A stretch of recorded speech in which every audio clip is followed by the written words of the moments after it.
우리가 이게 수요일 저녁에 함께 모여 있습니다. 우리가 왜 이 수요일 저녁에 모여 있을까요? 아마 우리는 이 시간에 하나님을 예배하기 위해서 다 모이신 줄로 압니다. 단지 이 수요 기도회 또 우리가 기도회 또 수요 예배 뭐 이렇게 하지만 하나님이 받으시는 예배인 것은 분명합니다. 그러니까 우리가 함께 이왕 예배를 드린다면 하나님께서 받으시는 예배를 드려야 되고 또 예배에 성공하는 예배자들이 되어야 됩니다. 단지 이 수요 기도회가 이 습관에 따라 드리는 그런 예배가 아니라 진정한 예배, 하나님이 정말 받으실 만한, 하나님이 정말 우리의 예배를 돌아보실 만한 그런 예배가 될 수 있도록 함께 예배 드려야 됩니다. 저는 지난 상반기 때 6명의 청년들과 함께 성장반을 진행했는데요. 이 성장반의 필독서 중에 하나는 우리의 예배를 받으시는 12가지 이유라는 그런 책입니다. 여러분 이 책 혹시 보셨나요? 되게 간단하면서도 예배에 대해서 핵심적인 것을 콕콕 찝어주는 좋은 책입니다. 제가 이 책을 다시 읽게 된 이유가 지난주에 어떤 한 형제가 이 책을 저에게 찾아서 또 물어봤기 때문에 그렇습니다. 이 책에는 예배가 우리의 존재의 이유다, 우리의 삶의 정말 중요한 목적은 하나님을 예배하는 데 있다. 우리가 사실 익히 알지만 정말 예배의 중요한 점, 예배의 정말 핵심을 콕콕 찝어주는 좋은 책입니다.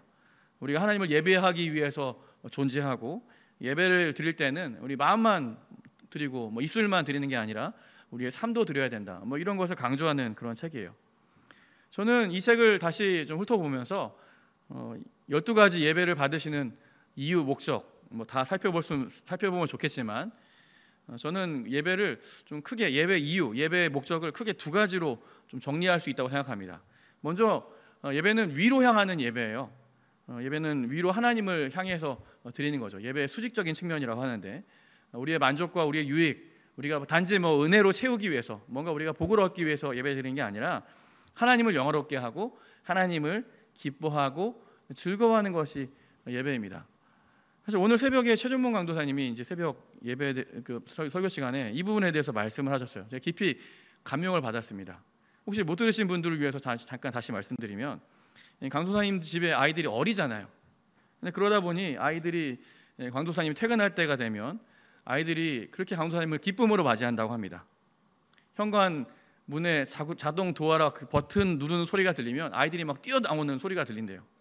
그리고 문을 여는 순간 환호성을 지르면서 아빠를 맞이한다는 거죠. 특히 막내가 압권인데 막내는 아빠가 손을 씻고 나올 때까지 무릎을 꿇고 두 손을 들면서 아빠를 기다린다는 그런 이야기를 제가 듣고 너무 감동했습니다. 여러분 이게 예배 아닙니까? 우리가 하나님을 아이들이 진짜 아빠를 기다리고 기쁨으로 맞이하듯이 우리 하나님을 그렇게 예배하고 기뻐하고 감격하고 즐거워하는 것이 진정한 예배이기 때문에 너무나 깊이 사실 공감을 했어요. 그러다가 제가 저희 집 아이들을 생각했습니다. 저희 집 아이들도 이 강도사님 아이들처럼 아빠를 기쁨으로 맞이하던 그런 때가 있었거든요. 근데 지금은 요즘 제가 퇴근해서 집에 들어가면 책을 읽거나 자기 일을 하느라 제가 오는 일에 대해서 별로 관심이 없어요. 오히려 제가 가서 아이들에게 아는 체를 해야 그제서야 저한테 인사를 해줍니다.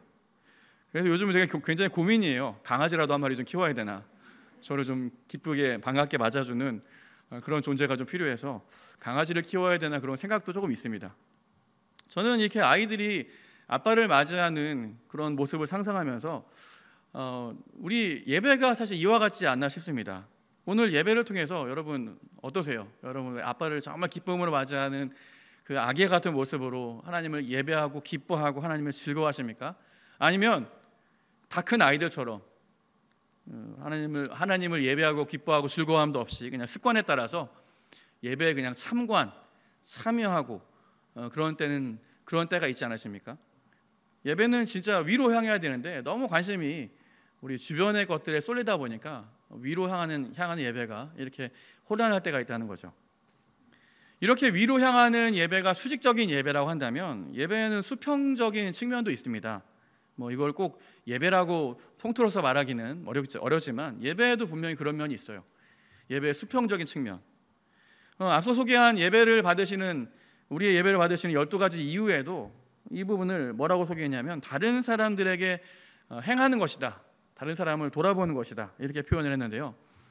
우리가 사실 드리는 이 예배 시간, 여러분 지금 예배 시간도 한번 돌아보세요. 우리 예배 지금 드리는 주변에 누가 있습니까?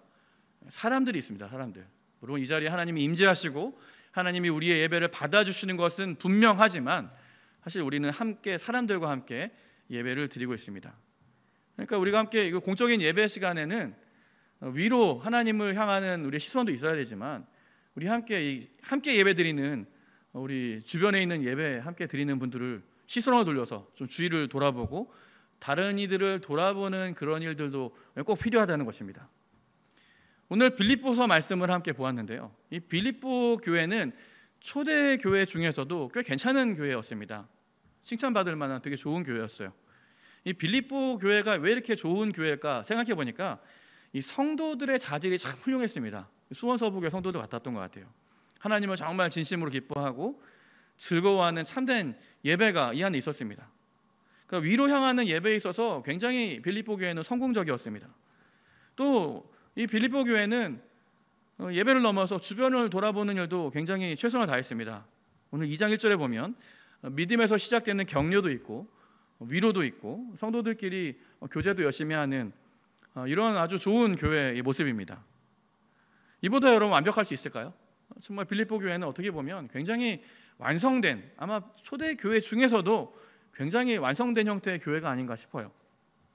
여러분 가끔 우리가 모든 것이 완벽한 사람들을 마주할 때가 있지 않습니까? 키도 크고 얼굴도 예쁘고 잘생기고 몸매도 좋고 공부까지 잘하고 서울에 있는 명문대 나오고 고시 패스하고 고이즈오이를 하면서 신앙도 좋고 노래도 잘하고 그림도 잘 그리고 요리도 잘하고 이런 사람이 엄마 친구 아들, 엄마 친구 딸이라고 보통 합니다. 여러분 엄친딸이라고 보통 하는 말 들어보셨죠? 엄친아. 이 빌립보 교회가 이런 교회였다는 거예요. 우리 교회 얘기는 아닌 것 같은데 분명히 어떤 교회가 엄친딸처럼 이렇게 완벽한 교회가 바로 이 빌립보 교회였다는 것입니다. 근데 여러분 이 교회 성도들이 이렇게 신앙도 좋고 완벽해서 그랬을까요? 이 교회에, 이 빌립보 교회에 좀 문제가 하나 있었습니다. 하나가 되지 못하는 그런 문제가 있었어요. 교회가 이 같은 일에 좀 한 마음이 되고 하나가 되어야 되는데 한 마음이 되는데 좀 어려움이 있었던 것 같아요. 어떤 일을 결정하는 데 있어서 또 어떤 일을 함께 하는 데 있어서 또 사역을 하는 데도 있어서도 그렇고 좀 한 마음이 되는 데는 굉장히 좀 불편했던 것 같습니다. 2절 말씀 보시면요. 2절에서 이렇게 권면하고 있죠. 이렇게 열심히 사역을 하고 되게 많은 좋은 일들을 하고 있지만 사실 무엇보다 필요한 것은 2절 말씀이라는 것입니다. 같이 한번 2절 말씀 읽어볼까요? 시작. 마음을 같이 하며 같은 사랑을 가지고 뜻을 합하여 한 마음을 품으라고 권면하고 있어요. 여러분 왜 여기 오늘 이 말씀에 제가 특별히 빨간색, 흰색, 빨간색, 파란색으로 이렇게 표현했는데 이렇게 같이 같은 뜻을 합하여서 한 마음을 품어라고 강조하는 이유가 뭘까요? 지금 빌립보 교회에 뭔가 부족한 것을 지금 감지하고 있는 거예요. 여러 가지 이유가 있었겠죠. 하지만 분명히 이 빌립보 교회 안에는 하나가 되지 못하게 하는 그런 모습이 있었다는 거죠. 그래서 오늘 이 빌립보서를 통해서 교회를 권면하고 흐트러진 마음, 하나가 되지 못하는 마음들을 권면해서 하나가 되도록 하는 것이 오늘 이 편지의 정말 또 중요한 목적이었습니다. 이 한 마음이 되지 못하는 빌립보 교회를 위해서는 마음을 같이 하고 같은 사랑을 가지고 함께 뜻을 합하여서 한 마음을 품어야 된다라고 했습니다. 진주가 서말이라도 깨어야 보배라는 말이 있지 않습니까? 아무리 빌립보 교회의 자질이 훌륭하고 성도들 하나하나가 신앙이 좋아도 이 깨어야 보배가 된다는 이 말처럼 이 하나가 되지 못하는 교회는 사실은 단지 불협화음만 있는 그 좋지 못한 교회가 되는 첫걸음이라는 것이죠. 저는 개인적으로 합창을 좋아합니다. 합창을 굉장히 좋아해요. 혼자 독창하는 것보다는 합창, 콰이어하는 걸 굉장히 좋아해요. 다 각자가 여러분 아름다운 목소리를 가졌어도 이 합창에 있어서는 화음이 중요합니다. 요즘에 무슨 합창하는 또 오디션도 하더라고요. 오디션 프로그램도. 아무리 좋은 개인의 성량을 가졌어도 같이 하모니를 이루지 못하면 아무 소용이 없어요. 여러 다른 음을 내는 목소리들이 화음을 이루어야지 듣기 좋은 음악이 되는 겁니다. 이렇게 하모니가 되지 않으면 그건 더 이상 음악이 아니라 불협화음이 되고 요즘 아까 말씀드린 오디션 프로그램에서 탈락하게 되는 것이죠. 이 공동체가 하나가 되는 것도 마찬가지입니다. 공동체가 이 아름다운 하모니를 이루는 그런 것이 하나가 된다는 뜻이에요. 우리가 각자 다른 우리 모습들이지만, 각자 다른 생각을 갖고 있지만, 마치 우리가 하모니, 화음을 이루듯이 한 마음이 되어야 한다는 것입니다. 그러면 어떻게 해야지 이 한 마음이 될 수 있다는 것일까요? 오늘 말씀에서는 이 한 마음이 되기 위해서는 상대방의 마음을 여는 특별한 열쇠가 필요하다고 말씀하고 있습니다. 상대방의 마음을 여는 그 열쇠가 과연 무엇일까요? 그 열쇠는 바로 겸손이라고 하는 열쇠입니다. 겸손이라는 열쇠. 우리 3절 말씀 볼까요? 3절 말씀 보면 아무 일이든지 다툼이나 허용으로 하지 말고 오직 겸손한 마음으로 각각 자기보다 남을 낮게 여겨야 우리가 하나가 될 수 있다고 그렇게 말씀하고 있어요. 여러분, 신앙생활도 겸손하게 하지 않고 앞서 소개한 이 말씀, 다툼이나 허용으로 할 수 있어요. 이 말은 쉽게 말하면 신앙생활을 경쟁하듯이 할 수 있다는 것입니다. 여러분, 신앙생활에 경쟁 붙이면서 우리 신앙생활 할 수 있어요. 누가 더 헌신적인지, 누가 더 성경을 많이 읽는지, 누가 더 많이 봉사하는지, 누가 헌금을 더 많이 내는지. 여러분, 이렇게 경쟁하듯이 신앙생활하면 아마 교회는 열심히 있을지 몰라요. 많은 사람들이 막 으쌰으쌰 하면서 교회 일을 하게 될지 모릅니다. 이 경쟁하듯이 신앙생활하면 출석률도 올라갈 것이고, 헌금도 경쟁하듯이 하면 헌금도 올라가겠죠. 이렇게 경쟁하듯이 하면 일단 모르겠지만 능률도 오르고 성과는 오를 겁니다. 하지만 분명한 것은 성과는 오르고 능률은 오를지 몰라도 하나가 되는 데는 실패한다는 거예요. 오늘 이렇게 하면 오늘 말씀의 표현대로 신앙생활이 허영으로 하는 것이고, 허영이 무엇입니까, 여러분? 허영이 뭐예요? 헛된 영광을 추구하는 거잖아요. 경쟁하듯이 하니까, 다툼으로 하니까 영광을 바라고, 하나님의 영광이 아니라 자기 영광을 바라고, 자기가 이 교회에서 이름 내는 걸 바라고 허영으로 신앙생활을 하는 거예요. 헛된 영광으로. 그렇게 이렇게 다툼이나 허영으로 하면 신앙생활을 하다가 글쎄요, 능률은 올지 모르겠지만 낙심하는 때가 찾아오면 금방 마음이 떠나고 시험에 들고 교회를 떠나게 되고 교회가 힘들어지고 이렇게 되는 것입니다.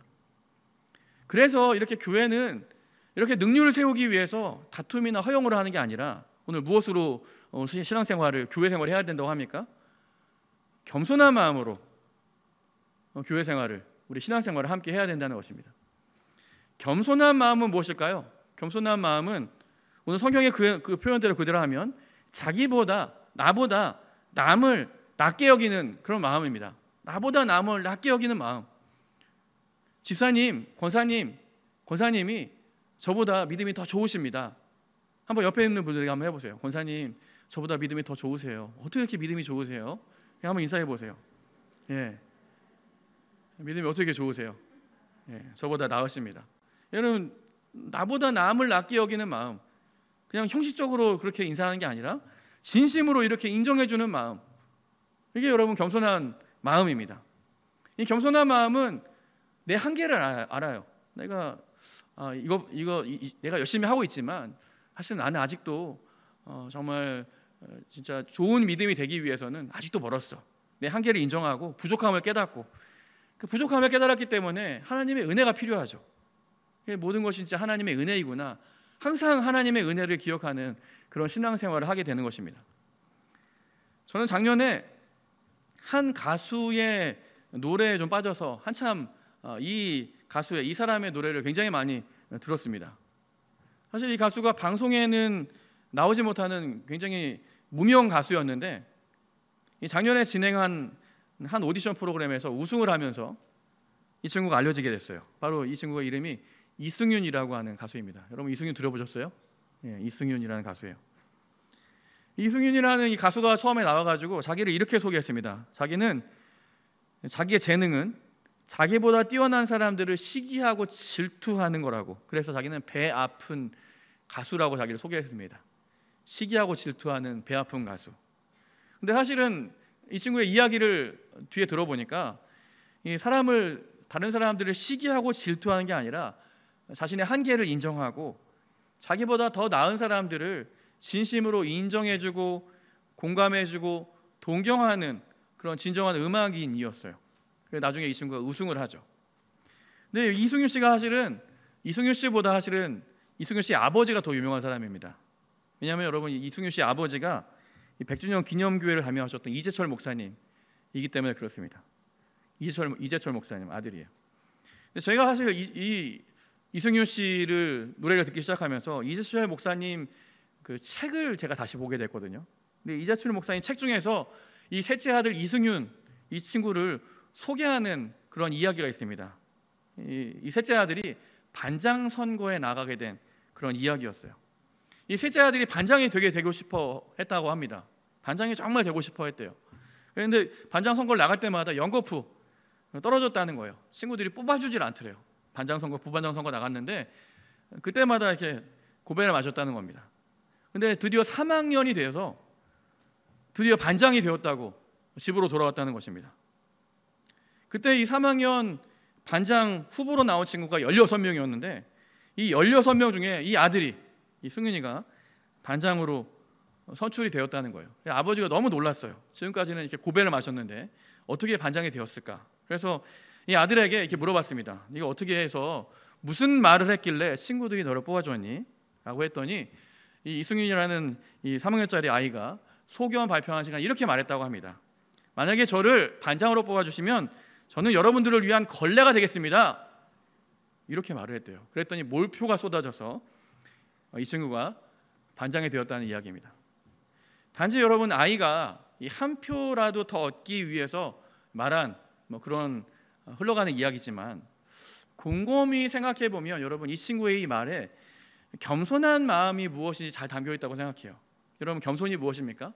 겸손이라고 하는 것은 사실은 예수님처럼 사는 거예요. 예수님처럼.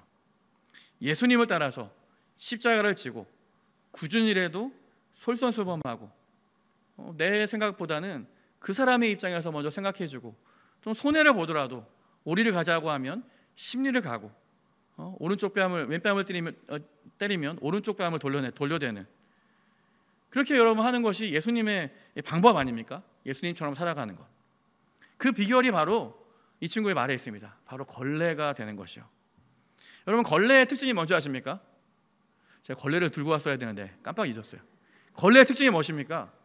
걸레는 다른 곳을, 더러운 곳을 깨끗하게 하기 위해서 자기 몸을 던져서 더러운 것을 닦는 것이 여러분 걸레의 본질입니다. 자기 몸은 더러워지고 상대방을 깨끗하게 해주는 것, 이게 걸레의 본질입니다. 여러분, 표현이 굉장히 불편하지만 다른 사람들을 위해서 기꺼이 걸레가 되어주는 것이 바로 겸손입니다. 이 겸손이 바로 예수님을 따르는, 예수님을 닮아가는 삶이라고 할 수 있어요. 바울은 이쯤에서 이 예수님에 대해서 그래서 소개합니다. 오늘 5절부터 8절까지 말씀, 우리가 너무나 유명한 말씀이어서 굳이 사실 살펴보지 않아도 너무나 이 말씀 자체가 너무나 귀한 말씀이죠. 같이 한번 예수님이 과연 어떤 우리의 모습으로 우리가 닮아야 되는 모습인지 한번 살펴보겠습니다. 같이 5절부터 8절까지 같이 읽습니다. 시작. 너희 안에 이 마음을 품으라. 곧 그리스도 예수의 마음이니 그는 근본 하나님의 본체시나 하나님과 동등됨을 취할 것으로 여기지 아니하시고 오히려 자기를 비워 종의 형체를 가지사 사람들과 같이 되셨고 사람의 모양으로 나타나사 자기를 낮추시고 죽기까지 복종하셨으니 곧 십자가에 죽으심이라. 아멘. 오늘 예수님이 어떤 분이세요? 예수님은 하나님의 본체, 하나님과 똑같이 높임을 받으시고 우리 예배를 받으시고 영광을 받으시고 섬김을 받으셔야 되는 하나님이시지만 예수님은 그 자리를 마다하셨다는 거예요. 오히려 이런 모습을 내려놓고 종의 형체를 가지셔서 사람처럼 되셨다는 것입니다. 쉽게 표현하면 왕의 옷을 벗으시고 누더기 헤어진 옷을 입으신 거예요. 이것을 우리가 어려운 말로 성육신이라고 말을 합니다. 여러분, 이렇게 예수님이 왕 옷을 벗으시고 누더기 해진 옷을 입으시고 자기를 낮추시고 종이 되신 이유가 무엇이라고 하십니까? 그렇게 종이 되신 이유는 예수님이 순종하기 위해서, 죽음까지도, 죽기까지도 순종하기 위해서 예수님이 종이 되셨다는 거예요. 정말 진짜 죄송스러운 표현이지만 여러분, 예수님이야말로 진짜 걸레가 되셨습니다. 세상의 어떤 것으로도 다 닦을 수 없는 우리의 더럽고 냄새나는 죄를 손수 닦아주시기 위해서 이 마땅히 예수님이 걸레가 되어주신 거예요. 그게 여러분 오늘 이 말씀의 의미 아닙니까? 예수님이 여러분 우리의 이 죄를 닦아주시는 걸레가 되어주지 않으셨다면 여러분 우리의 죄가 어떻게 씻음받을 수 있을까요? 어떻게 우리의 죄가 용서받을 수 있습니까? 여러분 겸손이라고 하는 것이 바로 이 예수님의 마음을 갖는 거예요. 낮아지는 것. 예수님이 우리를 구원하시기 위해서 스스로 이렇게 낮추시고 이렇게 죽기까지 순종하신 것처럼 오늘 우리도 그렇게 예수님의 겸손한 마음을 본받는 것입니다. 예수님이 우리에게 세상의 소금이 되라고 하셨어요. 여러분 소금의 특징이 무엇입니까? 소금은 자신의 존재를 녹여서 짠맛을 내게 하는 것이 본질입니다. 여러분 소금이 되기 위해서는 소금이 짠맛을 내기 위해서는 자기가 녹아지기까지 녹아지는 거예요. 녹아지기까지 겸손해지는 것. 여러분 이게 그리스도인의 본질이라고 말씀하세요. 예수님은 우리가 세상의 빛이라고 말씀하십니다. 예수님 자신도 빛이었던 것처럼 우리도 세상의 빛이래요. 여러분 촛불은 자신의 몸을 태워서 빛을 냅니다. 이렇게 자신의 몸을 태우기까지 희생하고 겸손해지는 것, 이것이 바로 그리스도인의 본질이라고 말씀하십니다. 예수님처럼 이렇게 자신을 녹이고 자신을 태우면서 정말 이 세상을 닦는, 섬기는 걸레처럼 세상을 섬겨야 한다고 말씀하시는 것입니다. 오늘 이 걸레가 되겠다고 하는 공약으로 반장이 되어서 돌아온 이 아들을 붙들고 이 아빠인 이재철 목사님, 이 목사님이 아이의 머리에 얹고 아이를 위해서 이렇게 기도해 주었다고 합니다. 저는 오늘 이 말씀을 이재철 목사님의 이 기도를 가지고 오늘 이 설교를 좀 마무리하려고 하는데요. 이렇게 기도를 했다는 거예요. 주님, 우리 승윤이가 오늘 반 친구들에게 걸레가 되겠다는 약속으로 반장이 되었습니다. 승윤이가 무슨 의미로 그런 말을 했건 간에 한 학기 동안 승윤이가 정말 반 친구들을 위한 걸레가 되게 해주십시오. 그리고 앞으로 승윤이가 자라갈수록 더 큰 걸레가 되게 해주십시오. 승윤이가 성인이 되어 무엇을 얻든 어떤 직책에 앉든 그 모든 것으로 더 많은 사람을 위한 보다 큰 걸레가 되게 해주십시오. 타인을 위하여 걸레가 되는 삶만이 진정 향기로우며 그 삶 속에 우리 예수 그리스도의 영광과 권능이 함께 하심을 이 아들이 일평생 동안 자신의 삶을 통하여 확인하게 하여 주시옵소서. 이렇게 아이를 붙들고 기도를 했다는 거예요. 여러분 걸레가 되겠다는 이 겸손은 반장만 만드는 것이 아니라 참된 그리스도인이 되게 합니다. 하나님 앞에서 우리가 정말 칭찬받는 예배자가 되기 위해서는 이런 좀 겸손이 필요해요. 예배는 정말 하나님이 진정 영광 받으시기 위해서 우리가 하나님 앞에 납작 엎드려 경배하는 거거든요. 여러분 걸레의 특징은요, 납작 엎드려지는 거예요. 하나님께서 우리를 통해서 영광 받으실 수 있도록 그렇게 납작 겸손해지고 엎드려지는 것입니다. 또 우리가 우리 주변에 있는 우리 수평적인 우리 이웃들을 돌아보기 위해서 다른 사람들을 돌아보는 그런 걸레가 되는 삶을 살아야 돼요. 더 많은 사람을 위해서, 더 많은 사람들을 섬기기 위한 보다 더 큰 걸레가 될 때 우리 삶 속에서 예수님의 영광과 권능이 함께 하심을 보게 될 것입니다. 그렇게 겸손을 위한 걸레가 되는 삶, 사실 이 삶은 여러분 냄새가 나는 삶이 아니에요. 사실 걸레는 냄새가 나잖아요. 근데 오늘 예수님이 말씀하신 이 진리 안에는 단지 그냥 썩은 냄새가 나는 그런 걸레의 향기가 아니라 예수님의 향기가 담겨 있죠. 오늘 예수님의 마음을 품고 정말 겸손한 삶을 통해서 우리가 정말 하나님을 섬기고 세상을 섬기게 될 때, 정말 더 큰 걸레가 되어서 세상을 섬기게 될 때 정말 우리가 진정 하나님의 기쁨이 되고 정말 하나님이 기뻐하시는 우리 거룩한 공동체와 예배자들로 귀하게 쓰임받게 되시기를 주님의 이름으로 축복합니다.